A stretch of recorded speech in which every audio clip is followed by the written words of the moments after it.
வணக்கம். இந்தியாவிலேருந்து பிரிஞ்சு போய் தனிநாடாக உருவாகி சவுத் ஏஷியாவில் இந்தியாவுக்கு அண்டை நாடாக இருக்கக்கூடிய பாகிஸ்தான் தொடர்ந்து பல ஆண்டுகளாக இந்தியாவுக்கு எதிராக செயல்பட்டு வருது. நம்ம எல்லாருக்கும் அது தெரியும். இந்தியாவுக்கு எதிராக பயங்கரவாதத்தையும் கட்டவிழ்த்து விட்டுருக்கு. ப்ராக்சிஸ் மூலமாக இந்தியாவை எதிர்த்து சண்டை போட்டுட்டு வராங்க. ஜம்மு அண்ட் காஷ்மீரில் பிரிவினைவாதத்தை தூண்டியிருக்காங்க. 2025 பஹல்கமில் நிறைய அப்பாவி மக்களை பயங்கரவாதிகள் மூலமாக கொண்டு இருக்காங்க. அதை தாண்டி சமீப காலத்தில் சைனாவோடு சேர்ந்து பாகிஸ்தான் இந்தியாவுக்கு எதிராக கிரே ஜோன் வார்ஃபேரையும் ஸ்டார்ட் பண்ணியிருக்காங்க. கிரே ஜோன் வார்ஃபேர் அப்படின்றது நேரடி இராணுவ தாக்குதல் கிடையாது, மறைமுக தாக்குதல். உதாரணத்துக்கு drone warfare, cyber warfare, information warfare, இதெல்லாம் இந்த கிரே ஜோன் வார்ஃபேர் கீழே வரும். இதை பற்றி மீடியா ஹெவியாக டிஸ்கஸ் பண்ணிட்டு வராங்க. சோஷியல் மீடியாவில் டெய்லி பேசிஸில் நிறைய பேர் பேசுகிறாங்க. அதை தாண்டி அரசியல்வாதிகளும் இதை பற்றி பேசுகிறாங்க. இதெல்லாம் புதுசு கிடையாது, பாகிஸ்தான் பற்றி நம்ம டெய்லி பேசுகிறது. அதை தாண்டி சினிமாஸ்லேயும் பார்த்திங்கன்னா நம்ம அந்த பாகிஸ்தான் செய்யக்கூடிய தவறுகளை மையமாக வச்சு படங்கள்லாம் எடுக்கிறோம். உதாரணத்துக்கு துரந்தர் அப்படின்ற படம் வந்துச்சு, ரொம்ப நல்லாவே இந்த படம் ஓடிச்சு. ஆனாலும் அரசியல்வாதிகள் மற்றும் மீடியா பல ஆண்டுகளாக பேசாமல் அவங்க சைலண்ட்டாக இருக்கக்கூடிய ஒரு முக்கியமான விவகாரம், இந்தியாவுக்கு பெரிய அச்சுறுத்தலாக இருக்கக்கூடிய ஒரு விவகாரம் என்னென்னு பார்த்தீங்கன்னா, பாகிஸ்தான் ஆக்குபைட் காஷ்மீர் POK பகுதியில் 2013 இன்றைக்கு வரைக்கும் பாகிஸ்தானும் சைனாவும் இணைஞ்சு கட்டிட்டு வரக்கூடிய இந்த CPEC அப்படின்னு சொல்லக்கூடிய சைனா பாகிஸ்தான் எக்கனாமிக் காரிடார், இது ஒரு பொருளாதார தளவாடம். 2013 இதை கட்ட ஆரம்பித்தாங்க. இந்த CPEC எதற்கீழே வருதுன்னா, சைனாவுடைய இன்டர்நேஷ்னல் ப்ராஜெக்டான belt and road initiative BRI கீழே வருது. இந்த CPEC பொறுத்த வரைக்கும் கிட்டத்தட்ட எல்லா அரசியல்வாதிகளுமே சைலண்ட்டாக இருக்காங்க. டோட்டலாக சைலண்ட்டான்னு பார்த்தீங்கன்னா டோட்டலாக சைலண்ட் கிடையாது. 2013 இந்த ப்ராஜெக்ட் ஆரம்பிக்கும் போது இந்தியா நம்ம எதிர்த்தோம், பார்லிமெண்ட்டில் இதை பற்றி பேசியிருக்கோம். அதுக்கப்புறம் பார்த்திங்கன்னா ஒரு சில வருடங்களுக்கு ஒரு முறை மட்டுமே தான் இதை பற்றி பேசுகிறோம். அதுக்கப்புறம் இது சைலண்ட்டாக இருக்கும். ஆளுங்கட்சி BJP ஆகட்டும், ஆப்போசிஷன் பார்ட்டி காங்கிரஸாக இருக்கட்டும், மற்ற ஆப்போசிஷன் பார்ட்டிஸ் ஆகட்டும், இதை பற்றி அவங்க பேசுகிறதே கிடையாது. இது ஒரு பெரிய ஆபத்து இருக்குது. ரீசண்டாக POK நியூஸில் வந்தது. இந்த POK பகுதி பற்றி நான் ப்ரீஃபாக சொல்லிடுறேன். இந்த பாகிஸ்தான் ஆக்குபைட் காஷ்மீர், இதை ரீசெண்டாக POJK அப்படின்னு நம்ம பெயர் மாற்றம் பண்ணியிருக்கோம். Pakistan occupied Jammu and Kashmir. இந்த POK அப்படின்ற பகுதியை 1947 பாகிஸ்தான் ஆக்கிரமிப்பு பண்ணிட்டாங்க. 1947 இந்தியாவிலேருந்து பிரிஞ்சு பாகிஸ்தான் தனிநாடாக உருவாகுது. 1947 இந்தியாவுக்கும் பாகிஸ்தானுக்கும் எதிராக முதல் போர் வெடிக்குது. இதோடைய பேக்ரவுண்ட் என்னென்னு பார்த்தீங்கன்னா, ஜம்மு அண்ட் காஷ்மீர் அப்போ பிரின்ஸ்லி ஸ்டேட்டாக இருக்குது. கிட்டத்தட்ட எல்லா பிரின்ஸ்லி ஸ்டேட்ஸுமே இந்தியாவோட இணைஞ்சிட்டாங்க. இந்த ஜம்மு காஷ்மீர் போன்ற பிரின்ஸ்லி ஸ்டேட் வந்து டிலே பண்ணிட்டு இருந்தாங்க. அப்போதைக்கு அங்கே ஆட்சி பண்ண மகாராஜா ஹரிசிங் என்ன பண்ணார்னா, தனி நாடாகவே ஜம்மு காஷ்மீரை வச்சுக்கலான்ற ஒரு ஆசை இருந்தது. ஆனால் அதை முறிக்கும் ஒரு வகையில் பாகிஸ்தான் என்ன பண்ணிட்டாங்கன்னா, படையெடுத்து ஜம்மு காஷ்மீருக்குள்ளே வந்துட்டாங்க. மகாராஜா ஹரிசிங்கால் ஒன்றும் பண்ண முடியல. இந்தியா கிட்ட ஹெல்ப் கேட்குறாரு. இந்தியன் கவர்மெண்ட் என்ன பண்ணுறாங்கன்னா, நாங்கள் ஹெல்ப் பண்ணுறதுக்கு நீங்கள் இந்தியாவோட அக்சீட் பண்ணணும், இந்தியன் யூனியனில் நீங்கள் சேரணும் லீகலாக அப்படின்னு சொல்கிறாங்க.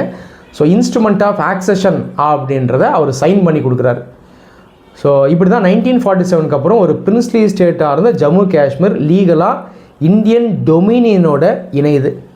இதுதான் ப்ரீஃப் ஹிஸ்ட்ரி.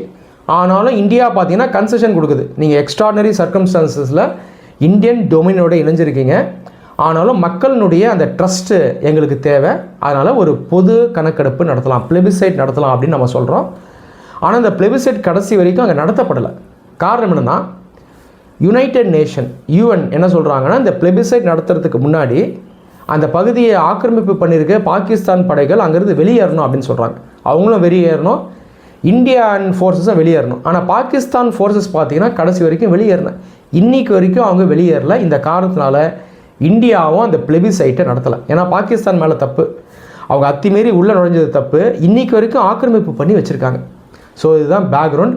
இன்றைக்கு வரைக்கும் இந்த POK அப்படின்ற பகுதியை இல்லீகலாக பாகிஸ்தான் ஆக்குபை பண்ணி வச்சுருக்காங்க. பாகிஸ்தான் பொறுத்த வரைக்கும் இந்த POKவை எப்படி பார்க்குறாங்கன்னா, இதை ஒரு இண்டிபெண்ட் ரீஜன்ட்டாக பார்க்குறாங்க.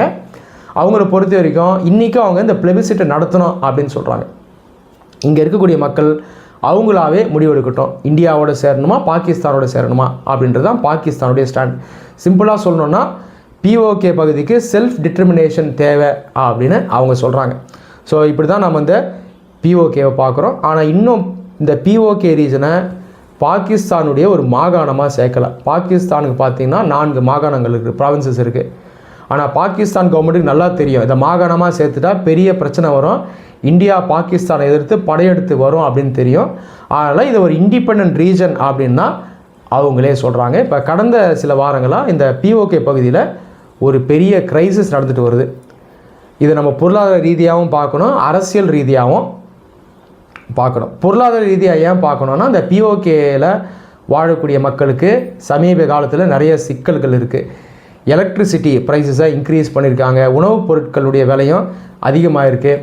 அதை தாண்டி அங்கே மங்க்லா டேம் அப்படின்ற ஒரு பெரிய டேம் இருக்குது. ஆனால் இந்த டேம் மூலமாக வரக்கூடிய பெனிஃபிட்ஸ் பார்த்திங்கன்னா இந்த மக்களுக்கு போய் சேரல. இதனால் இந்த சிவில் சொசைட்டி ப்ரொட்டஸ்ட் நடத்திட்டு வராங்க. ஜேஏஏசி அப்படின்ற ஒரு சிவில் சொசைட்டி குரூப்பு தான் முக்கியமாக இந்த எதிர்ப்பை முன்னெடுத்து வச்சுருக்காங்க. அதை தாண்டி மனித உரிமை மீறல்களும் பிஓகேயில் நடந்துட்டு வருது. இந்தியன் கவர்மெண்ட் ரீசெண்டாக நம்ம அதை சுட்டி காட்டியிருக்கோம். ஆனால் இது பத்தாது, மேற்கொண்டு பாகிஸ்தான் மேலே நம்ம ப்ரெஷர் போட்டுக்கிட்டே இருக்கணும். இந்தியா பொறுத்த வரைக்கும் பிஓகே இந்தியாவை சார்ந்தது, அதில் நம்ம ரொம்ப தெளிவாக இருக்கோம். ஆனாலும் நம்ம இன்னும் ப்ரெஷர் போட்டுக்கிட்டே இருக்கணும். பாகிஸ்தானை இன்டர்நேஷ்னல் லெவலில் எக்ஸ்போஸ் நம்ம பண்ணணும். சரி, இப்போ இந்த சிபிஇசிக்கு வரேன். இந்த சிபிஇசி அப்படிங்கிறது ஒரு $60 பில்லியன் வேல்யூ கொண்ட ப்ராஜெக்ட். நான் சொன்னது போல் 2013 இதை இம்ப்ளிமெண்ட் பண்ணிட்டு வராங்க. அரௌண்ட் 90 ப்ராஜெக்ட்ஸ் கிட்ட இதுக்குள்ளே இருக்குது. இதில் வந்து வெரைட்டி ஆஃப் ப்ராஜெக்ட்ஸை இம்ப்ளிமெண்ட் பண்ணுவாங்க. Road project, highways, railways, power plants இதெல்லாம் இருக்கும். கிட்டத்தட்ட ஒரு 38 ப்ராஜெக்ட்டை ஏற்கனவே இம்ப்ளிமெண்ட் பண்ணிட்டாங்க. எஞ்சி இருக்கக்கூடிய ப்ராஜெக்ட்ஸ் இன்னும் இம்ப்ளிமெண்ட் ஆகலை. ரீசெண்டாக பார்த்திங்கன்னா நிறைய ப்ராடக்ட்ஸ் டிலே ஆகிருக்கு. இதற்கு ஒரு சில காரணங்கள் இருக்குது. இதை தாண்டி ஆப்கானிஸ்தான் நாடு இருக்குது பாருங்கள், அவங்களையும் இந்த சிபிஇசிக்குள்ளே சேர்க்கணும் அப்படின்னு பாகிஸ்தானும் சைனாவும் நினைக்கிறாங்க. ஆனால் தற்போதைக்கு பாகிஸ்தான் ஆப்கானிஸ்தான் மத்தியிலையும் பிரச்சனை இருக்குது. 2 நாடுகளும் ரீசெண்டாக மிலிட்ரி அட்டாக் பண்ணியிருக்காங்க. ஸோ இந்த ஒரு நேரத்தை இந்தியா தனக்கு சாதகமாக பயன்படுத்திக்கணும். பாகிஸ்தானை இன்டர்நேஷ்னல் அரீனாவில் எக்ஸ்போஸ் பண்ணணும். இந்த சிபிசி ப்ராஜெக்ட் அப்படின்றது இல்லீகல் அப்படின்றத தொடர்ந்து சொல்லிகிட்டே வரணும். தேவைப்பட்டால் பிஓகேக்குள்ளே இந்தியா தொடர்ந்து சர்ஜிக்கல் ஸ்ட்ரைக்ஸும் நடத்தலாம். இந்த பிஓகே விவகாரம் பொறுத்த வரைக்கும் இந்தியா வந்து ஒரு பேக் ஃபுட்டில் இருக்குது, அதுதான் உண்மை. ஸோ நம்ம கவர்மெண்ட்ஸை மதிக்கிறோம், அதே நேரத்தில் அவங்க செய்யக்கூடிய சில தவறுகளையும் நம்ம சுட்டி காட்டணும். இந்தியன் ஆர்மியை பொறுத்த வரைக்கும் அவங்களுக்கு எல்லா விதமான கேப்பபிலிட்டியும் இருக்குது, one of the best armies in the world. ஆனால் இந்தியன் கவர்மெண்ட் என்ன பண்ணணும்னா, இந்தியன் ஆர்மியுடைய இந்த கேப்பபிலிட்டியை யூஸ் பண்ணி தொடர்ந்து பிஓகேயில் சர்ஜிக்கல் ஸ்ட்ரைக்ஸ் நம்ம நடக்கணும். நம்ம ஒரு பயங்கரவாத தாக்குதலுக்கு அப்புறம் தான் நம்ம நடத்துகிறோம். ஆனால் பிஓகே மேலே எல்லா விதமான உரிமையும் நமக்கு இருக்குது. இந்த பிஓகே பகுதி இந்தியாவுக்கு தான் சொந்தம். ஆனால் பாகிஸ்தான் இதை அத்திமீறி ஆக்குபை பண்ணி வச்சுருக்காங்க. அதை தாண்டி இந்த பிஓகேக்குள்ளே பயங்கரவாதத்தையும் அவங்க ஊக்குவிக்கிறாங்க. அங்கேருந்து இந்தியாவுக்குள்ளே பயங்கரவாதிகளை ஊடுருவவும் அவங்க செய்கிறாங்க. அப்போ இதை நம்ம காரணமாக காட்டி தொடர்ந்து சர்ஜிக்கல் ஸ்ட்ரைக்ஸ் நடத்தி இந்த இன்டர்நேஷ்னல் கம்யூனிட்டிக்கு நம்ம மெசேஜ் கொடுத்துட்டே இருக்கணும். பிஓகே இந்தியாவை சார்ந்தது, பாகிஸ்தான் அத்துமீறி ஆக்குபை பண்ணியிருக்காங்க, பயங்கரவாதத்தையும் அவங்க தூண்டுறாங்க. அதனால் நாங்கள் இங்கே ஸ்ட்ரைக்ஸ் நடத்தி தான் ஆகணும், இது லீகல், இதை நாங்கள் நடத்தினா தான் எங்களுடைய இறையாண்மையை எங்களால் பாதுகாக்க முடியும் அப்படின்றத நம்ம சொல்லணும். இந்த ஸ்ட்ரைக் கண்டக்ட் பண்ணி கொஞ்சம் கொஞ்சமாக நம்ம வந்து பாகிஸ்தான் மேலே ப்ரெஷர் போட்டு அங்கே இருக்க டெரரிஸ்ட் குரூப்ஸை நம்ம எலிமினேட் பண்ணி ஒரு ஆப்பர்ச்சூன் சிச்சுவேஷன் கிடைக்கும் போது நாம் அந்த பிஓகே பகுதியை நம்ம திரும்ப மீட்டெடுத்து கொண்டு வரணும். ஸோ இதுதான் நம்ம செய்யணும். அதுக்கு முன்னாடி இந்த சிபிஎஸ்சி ப்ராஜெக்டை நம்ம ஸ்டால் பண்ணோம். இன்டர்நேஷ்னல் ஆர்கனைசேஷன் இருக்குது பாருங்கள், யூஎன் போன்ற அமைப்புகள், எஸ்சிஓ போன்ற அமைப்புகள், சார்க் போன்ற அமைப்புகள், இதில் பாகிஸ்தானை எக்ஸ்போஸ் பண்ணணும், சைனாவை எக்ஸ்போஸ் பண்ணணும். சிபிஎஸ்சின்றது ஒரு இல்லீகலான ப்ராஜெக்ட் அப்படின்றத நம்ம தொடர்ந்து முன்னெடுத்து வச்சுக்கிட்டே இருக்கணும். எவிடன்ஸ் சப்மிட் பண்ணணும். நமக்கு அடிக்குவேட்டாக எவிடன்ஸ் இருக்குது. மகாராஜா ஹரி சிங் சைன் பண்ணி கொடுத்த ஆக்சஷன்லேயே பார்த்தீங்கன்னா நிறைய எவிடன்ஸ் இருக்குது. இதெல்லாம் சப்மிட் பண்ணி இந்த ப்ராஜெக்டை ஸ்டால் பண்ணணும். அப்போ தான் இந்த பிஓகேயில் வாழக்கூடிய மக்களுடைய ட்ரஸ்ட்டையும் நம்ம வின் பண்ண முடியும். பிஓகேயில் இருக்க நிறைய மக்கள் இந்தியாவுக்கு சப்போர்ட் பண்ணுறாங்க. ஆனால் இவ்வளோ காலம் பாகிஸ்தான் ஆட்சி அங்கே செஞ்சுட்டாங்க. அட்மினிஸ்ட்ரேட்டிவாக பாகிஸ்தான் கண்ட்ரோலில் தான் இருக்குது. அப்போ நிறைய மக்கள் பார்த்திங்கன்னா இப்போ பாகிஸ்தானை தான் நம்பி இருக்காங்க. ஸோ இந்த மக்களை இந்தியா பக்கம் நம்ம வர செய்யணும். இதற்கான நடவடிக்கைகளை நம்ம தொடர்ந்து எடுக்கணும். இதை நம்ம மிஷன் மோடில் செஞ்சால் தான் நியர் ஃப்யூச்சரில் பிஓகேவை நம்மளால் மீட்டெடுத்து கொண்டு வர முடியும். இதற்கு பார்த்திங்கன்னா பொலிட்டிக்கல் வில் தேவை. அனைத்து அரசியல் கட்சிகளும் ஒன்று சேரணும். ஆளுங்கட்சிகள், எதிர்கட்சிகள், அவங்களுக்குள்ள வாக்கு வங்கி அரசியலுக்கு போட்டி இருந்தாலும், பொறாமை இருந்தாலும், சண்டை இருந்தாலும், இறையாண்மை அப்படின்னு வரும்போது, நாடு அப்படின்னு வரும்போது அவங்க வந்து ஒன்றா நிற்கணும்.